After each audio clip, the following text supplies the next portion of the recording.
This is the Game of Life podcast, and I'm your host, Sophia Deng.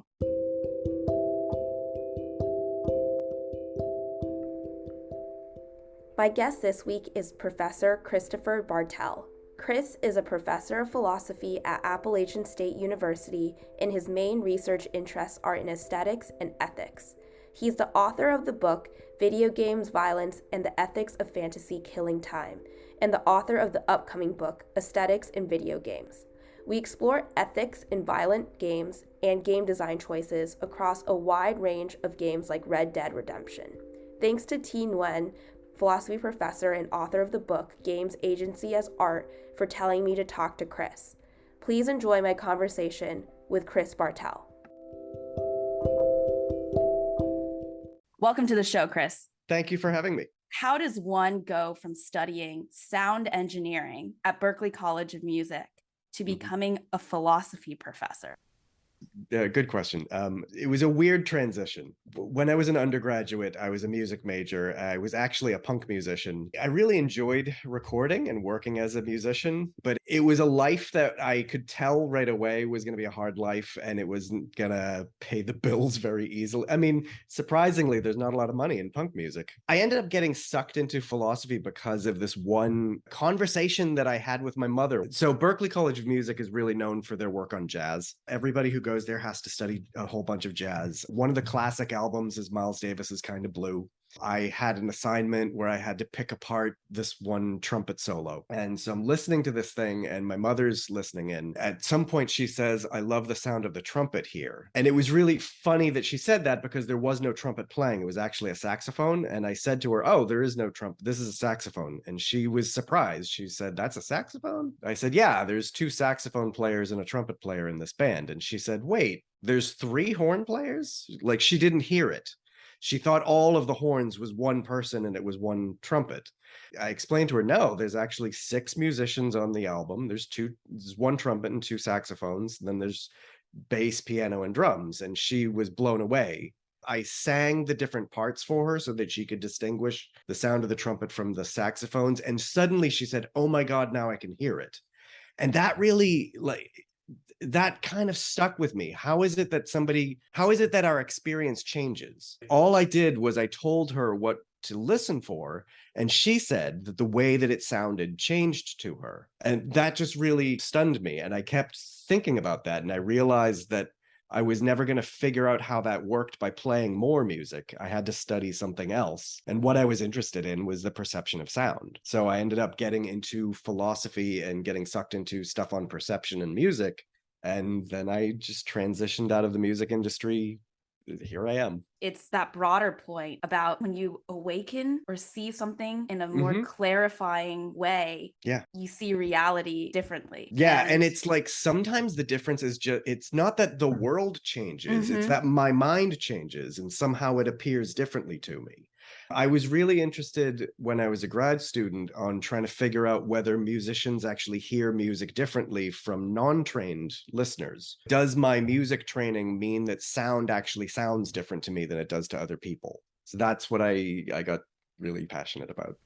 Then how did you get from sound to video games? And I know you have a lot of work around aesthetics as well. So I presume that interplays. Yeah, exactly. I mean, I got into aesthetics because obviously this intersects with music. I got into video games kind of for 2 reasons. One is that when I was a musician, I suddenly found that I stopped loving music. Like, at a point where I had to try to make a career out of music, I started to get disappointed and resentful and, really sad about I'm not paying the bills the way that I thought I would. And that made me start to dislike music. And that was really painful and terrifying moment when I realized that this thing I was passionate about, I was starting to get resentful over. So part of the reason why I got into studying video games is because I still have this residual anxiety about I don't want to turn music into a career move. I want it to be this personal special thing that I love that I don't make money off of.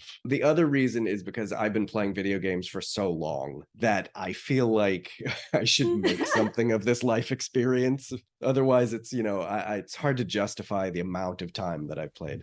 So you might as well. So I might as well integrate it into I got to your get work. something out of this. Yeah. What's your personal relationship to video games now? Do you play them? And what types of video games have you been drawn to? I do play. I don't play as much as I wish I did. I have a career now and I have a daughter. So I spend most of my time just trying to introduce her to games. She's 10 now. So I end up playing a lot of stuff with her. She wants to play Animal Crossing a lot more than I do, but we still, we find things that we can play together. We play a lot of Mario Kart. We play a lot of Stardew Valley. I've got her finally into Zelda, into playing Breath of the Wild. She's been watching me play that for years. What I did early on when she was like 7 or 8 is I got my character leveled up to a point where there's no chance that my character is going to die really quickly. And then I would just hand it to her and let her just run around in Hyrule and do whatever she wants. And she did silly things like she tried to, ride as many deer as she could. And she tried to build a little house and mow the lawn with her axe. So I'm really happy now that she's decided to start her own game and try to level up her own character and kind of take ownership of it. And that game and Stardew Valley are beautiful aesthetically. Yes, I am so addicted to Stardew Valley. I love those games. I tend to play role-playing games. I really like high fantasy role-playing games. I'm in love with the Dragon Age series, and Skyrim was, of course, a great game. The two most recent games that I really love are Horizon Zero Dawn. I also have thoughts about Horizon Forbidden West. I wouldn't say it's my favorite, but it's good. And I recently played through Ghost of Tsushima for the 4th time. That game is amazing. I just absolutely love the combat of it. That leads me into your book, Video Games, Violence and the Ethics of Fantasy. Have you personally played violent video games? I do quite a bit. And I can't really pretend that it's all for research. In your book, you state it is morally wrong for players to enact violent fantasies in games willingly because doing so contributes to the player's cultivation of a vicious moral character. That's a very strong statement. Strong, yeah, it's strong words. I come out swinging. Can you unpack that? What I'm trying to do, and this is probably I'm trying to have it both ways, really. What I'm trying to do is point out that on the one hand, playing violent games isn't itself a bad thing. By the time I wrote the book, I had been playing video games for decades, and it kind of occurred to me as I was writing it that I have killed thousands of things in games.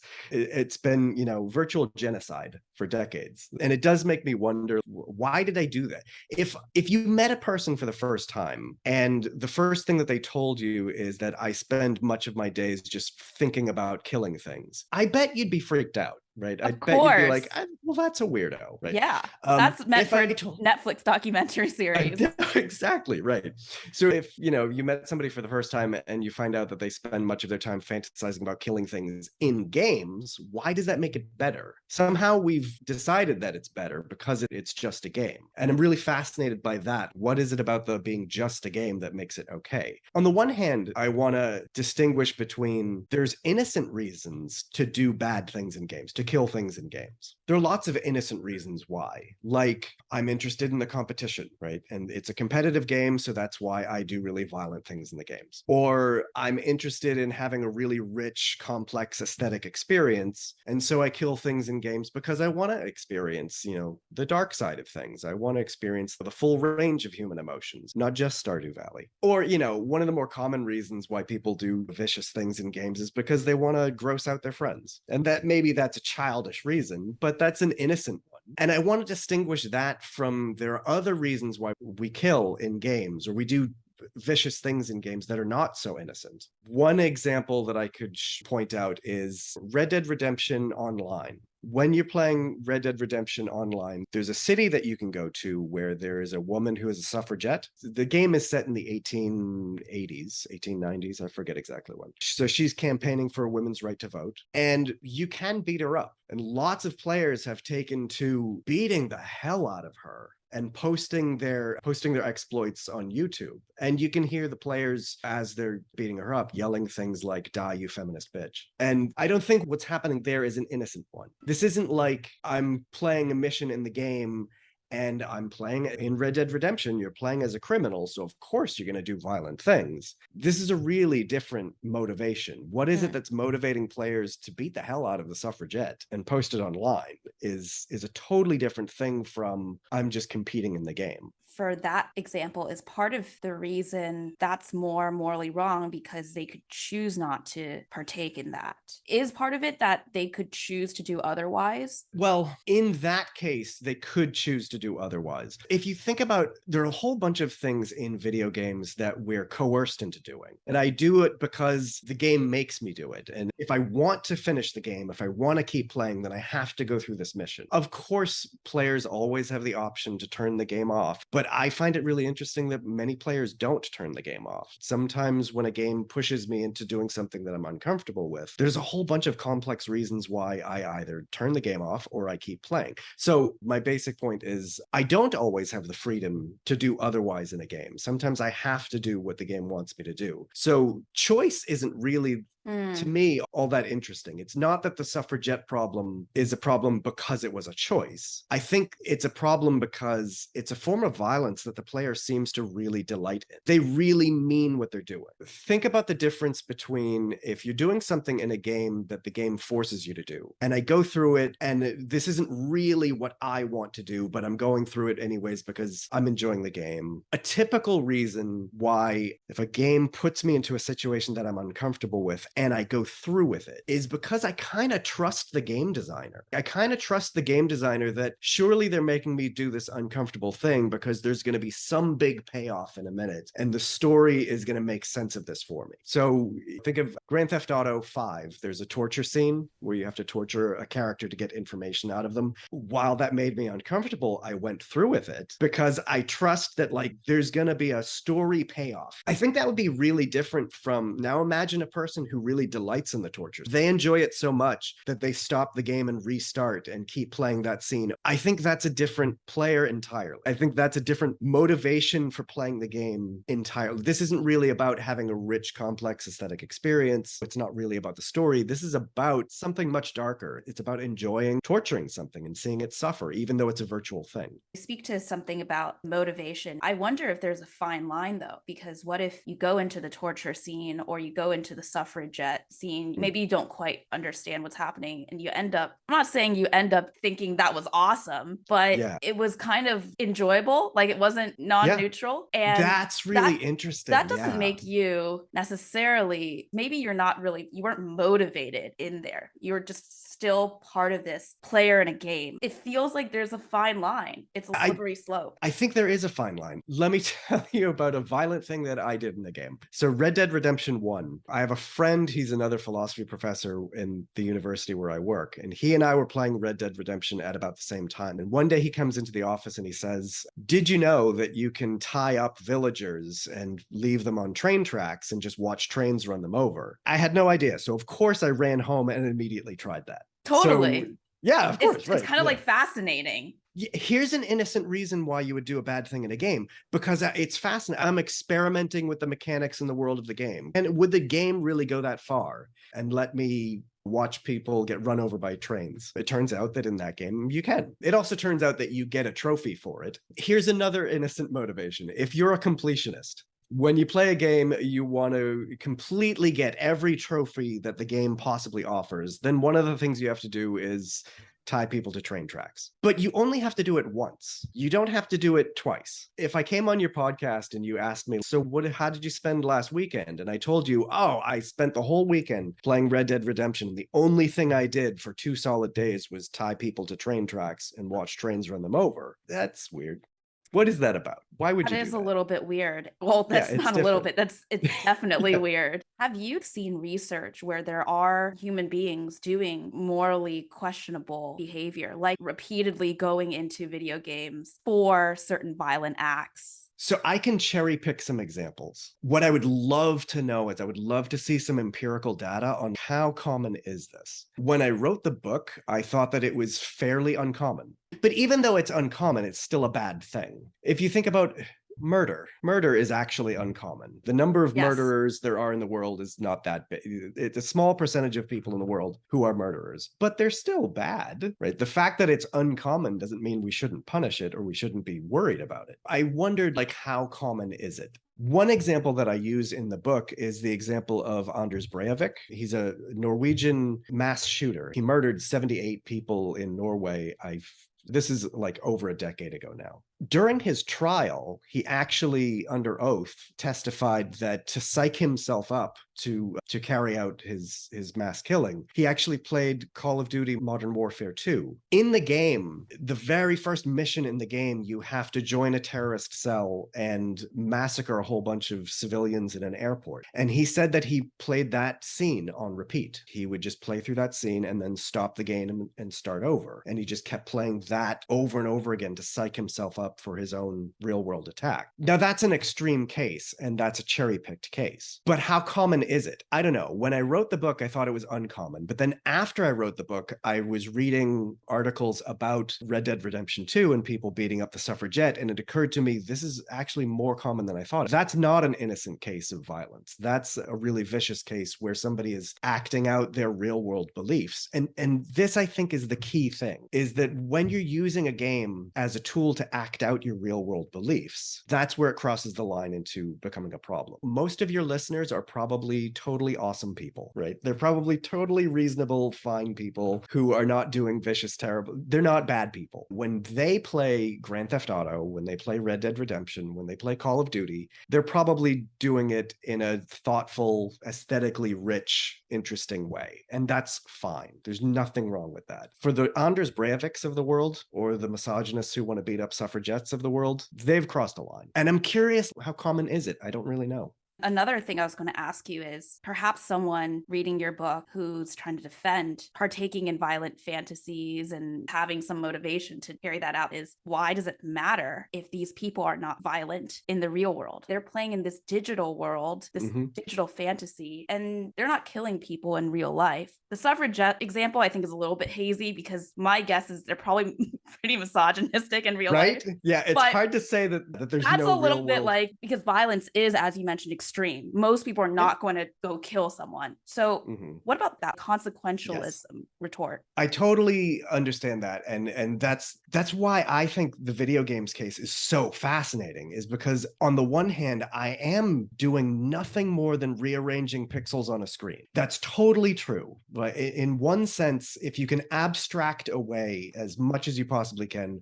really, I'm just rearranging pixels on a screen. But in another sense, that's not what's happened. The pixels on a screen represent something, and I'm motivated to do things with those pixels because of things that really motivate me. It's true that there are a whole bunch of players who do violent things in games, but they don't go out into the real world and do violent things in the real world. But I think it's interesting the way that fantasies work, right? When a person fantasizes about something, think of what a fantasy is. It's really like a commitment to this thing. There are lots of different kinds that people have. There are some that enter my mind and they're momentary little blips in my head, and I think about something and then it fades away and I never return to that thought again. Those are passive, just fleeting fantasies. Maybe sometimes there are even fantasies that disturb me, like a thought pops into my head and I'm upset about it and like, wow, I can't believe I thought of that. I'm sure that happens to, not just me. It happens to everyone. Exactly.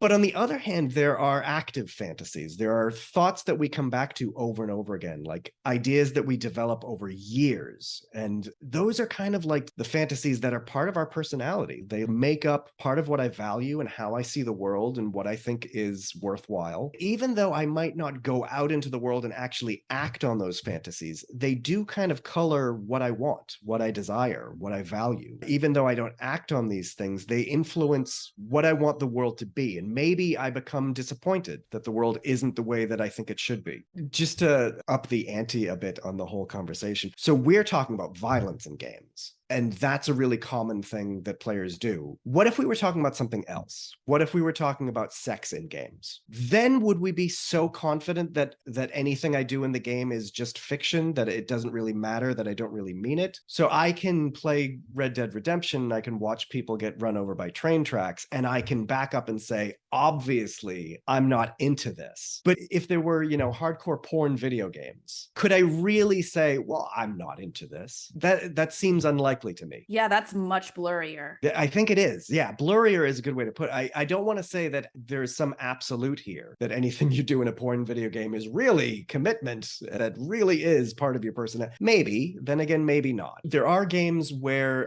sex does happen in games. There are games where some of the sex can be violent or even illegal. There are pedophilia video games. There are games where the player's job is to rape people in the game, and sometimes they're underage people. There's a notorious game that came out in 2006. It's a Japanese game called Rapeplay. In the game, you play as a young man who he's very angry at this older woman and her two daughters. So he, out of vengeance, rapes this woman and her two daughters. And the daughters are, I think, the ages of 12 and 14. So this is definitely underage. This is definitely an act of pedophilia. And we can intellectually back up and say, oh, but you're doing nothing more than arranging pixels on a screen. I think that's a cheap excuse. You're not arranging pixels on a screen. You're engaging in a fantasy that maybe you ought not to engage in this fantasy. I want to get your take on the creators or designers of these video games. You mentioned a lot of these games, Red Dead Redemption. There's games like GTA. They're role-playing games and they're open universe. So you can do these violent acts. Maybe they're not saying go do them, or maybe there's not an incentive in the game, but you're allowing for that. Is that problematic to you from the perspective of these people who are designing games or creating games? Yeah, there's a lot to say here. One thing I'll just quickly mention is that my book doesn't really talk about this at all. Well, I kind of bring it up in the last chapter, but the book isn't really about whether the designer has a moral obligation. It's really about the player's moral obligation. It's really from the player's point of view, like, what am I doing when I play this game? In the last chapter, I mentioned that,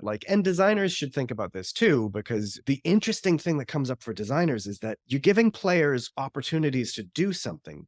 You're also taking away opportunities to do other things. Like, obviously, games are limited, right? I can't design a game where you can literally do absolutely anything you want. That would just be recreating life. Think of Grand Theft Auto. So you play as a criminal, and the way that you interact with the world is through stealing things or killing people, right? That's the game designer's choice. Yep. Right? The game designer chose so that the only way you can interact with the world is by killing or stealing. I never have the opportunity to give up the thug life and go to community college. I don't have the opportunity to volunteer in a soup kitchen. You're limited in what you can do. And within the narrow range of limitations, you can do better and you can do worse. I have a student in a class right now with me. I'm teaching a class that is philosophy and video games. And this kid, I love this kid. He's so funny. We were talking about Red Dead Redemption, and he was kind of perplexed as we were talking about the main story, because it turns out he's been playing the game for 100 hours, but he doesn't bother with the story at all. He uses the game as basically like a fishing simulator. All he does is he goes camping, he rides his horse, and then he goes fishing. And that's Red Dead Redemption for him.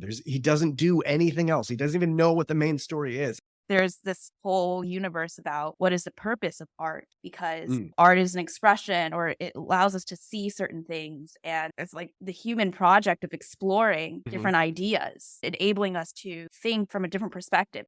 When thinking through what you've written about and what you've researched, part of the human project is we do have to create art. We should create art. Yeah. And maybe a suggestion. So I know you're asking about art generally, but yes. I'm a nerd, so I want to bring it back to video games really quickly. Okay, let's do it. One of the things that I find absolutely fascinating about games is, if we're talking about traditional arts, up to this point, most of the traditional arts are fairly passive. They're designed by an artist, and then the audience just passively receives it. You watch the movie, you read the novel, you listen to the song. You don't really have any control over it as an audience member. Video games are fascinating because they're giving control to audience members. numbers. And now there's this interesting like dialogue between the designer and the user, much more so than in, the traditional art. Of course, the traditional arts can do that a bit, but video games do it at a much higher rate. Totally. So you can think of a game like Grand Theft Auto. The designers have in mind their aim is to create a satire of America. So the game is supposed to be satirical. I'm not sure that every 12-year-old who plays it grasps satire.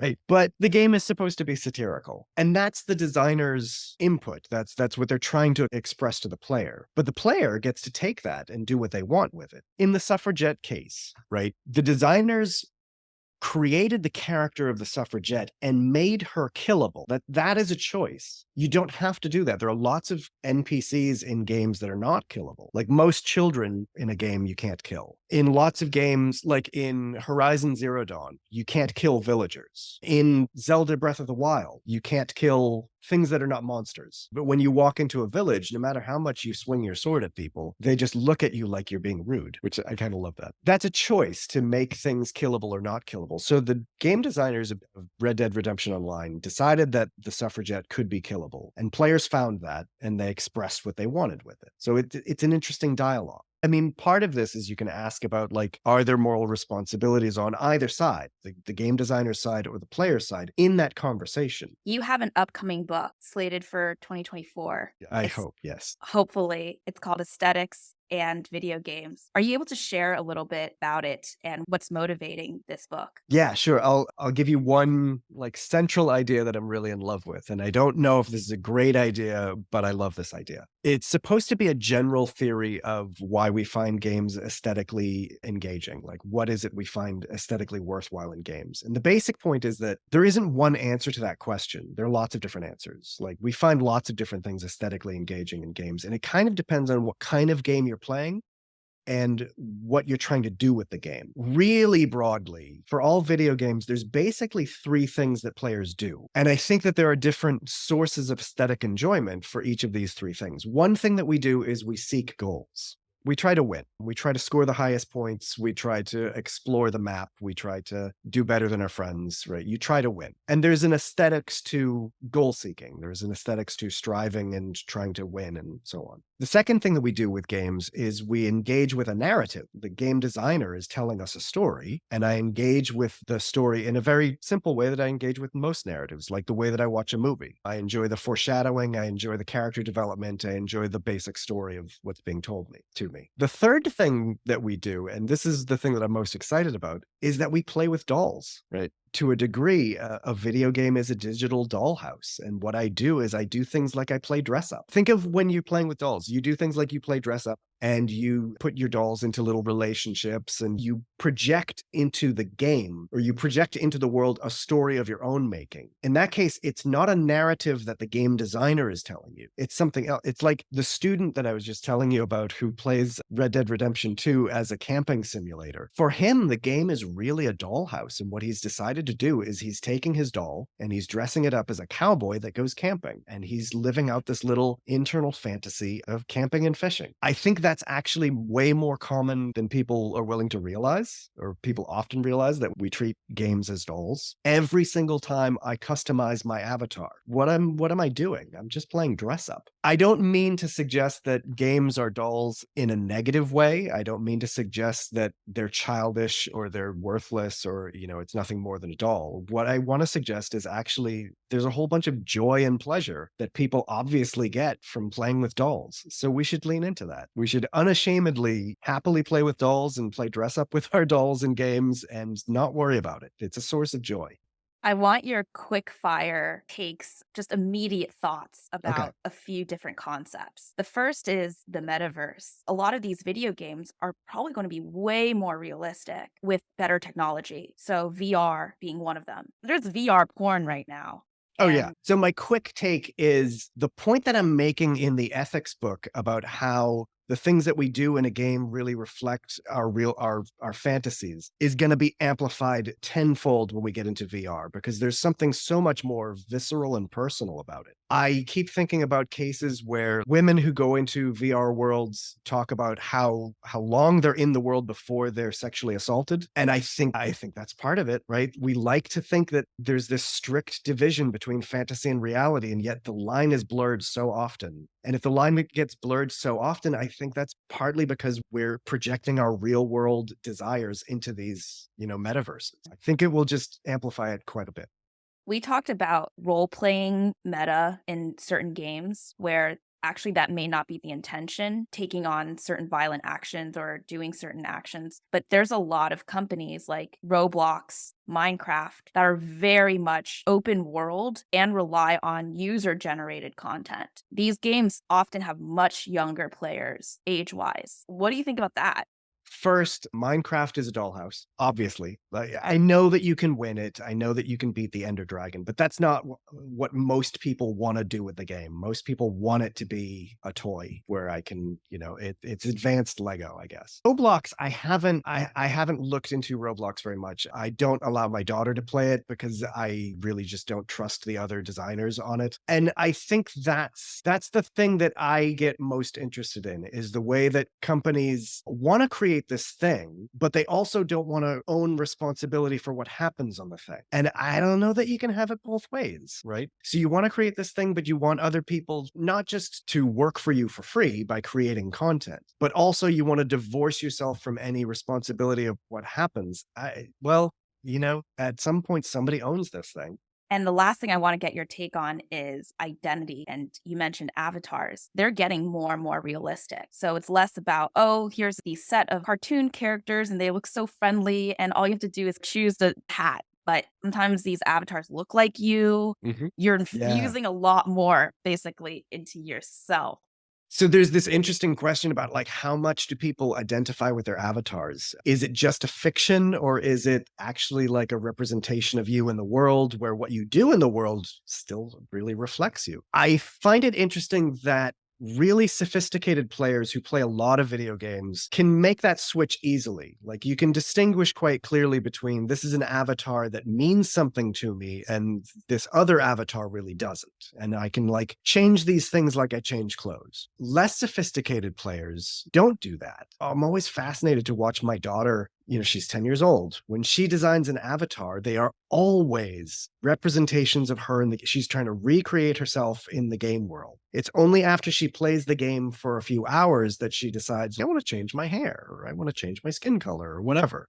I want to change gears. You teach a class called Philosophy in Video Games. What do you hope your students get out of that class? And what do you think, or what have they told you that they've gotten out of it? I think they're having fun. That's a lot of important. a lot of the conversation has, we laugh a lot. It's just been lots of fun. Well, there's two big things I want them to get. One is that video games are something to think about, that there's a lot of interesting stuff that we do with this. And I want to give them the vocabulary to be able to dig more deeply into a cool thought that they had about whatever it is that they're playing. That's one thing I want them to get. The other thing I want them to get, and this is probably really selfish of me, but there's a lot of bad in the world right now. And we can spend our time staring at the potential doom that's coming.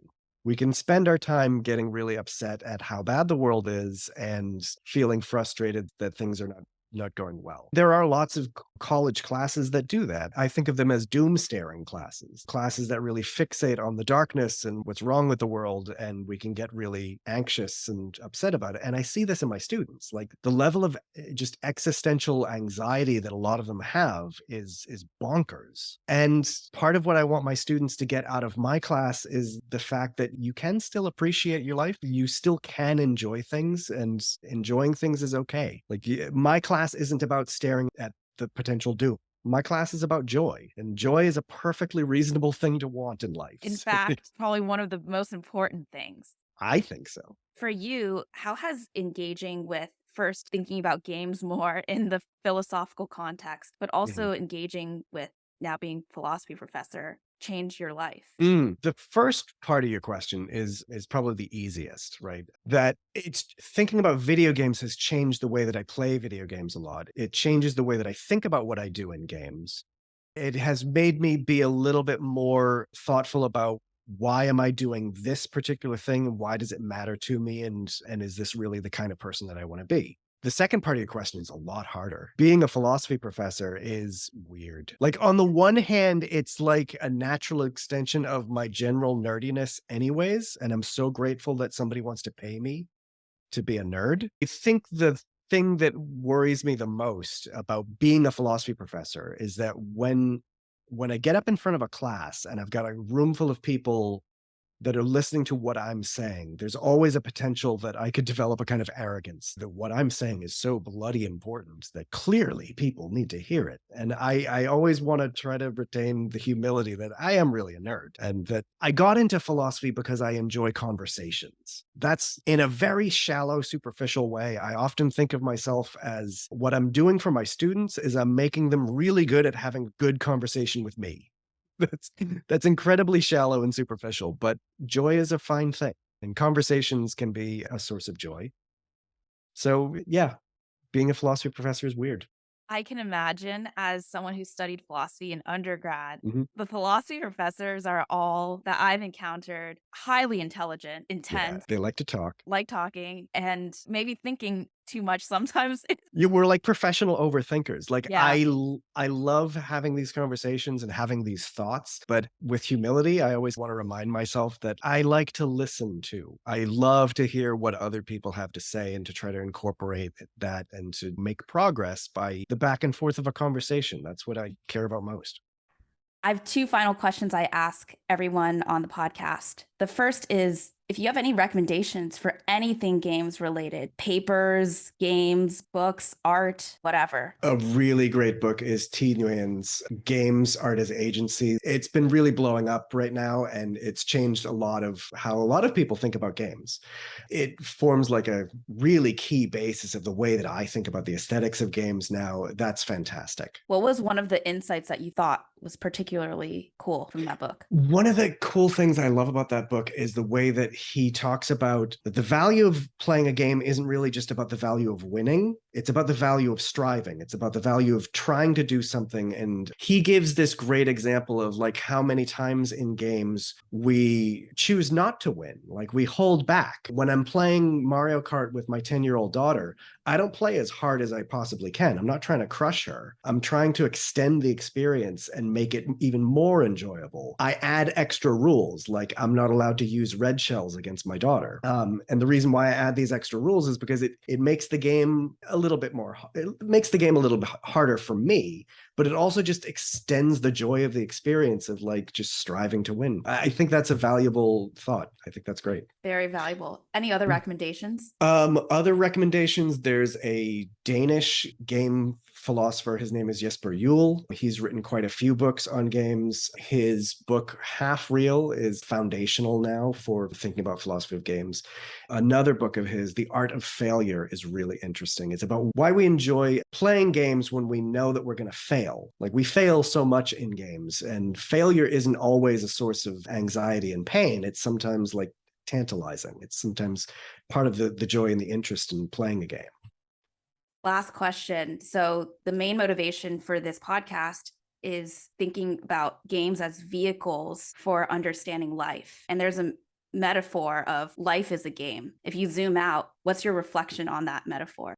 I think the thing I like about the metaphor is the reminder that you should have joy in your life. That game, if it is really not a game if it's not fun. And I love the idea that a life is not really a life if it's not fun. Like fun should be part of life. There are lots of bad things in the world. We can worry about lots of things, and I can get really upset about, am I doing enough to make the world a good place? Yes, you can do that if you really want to, but you can also remember to have fun. Love it. Well, thank you so much, Chris. On that note, we should all go and have more fun. So thank you again. You've been a great, great guest, and it's been a blast. Cool. Thanks again for having me.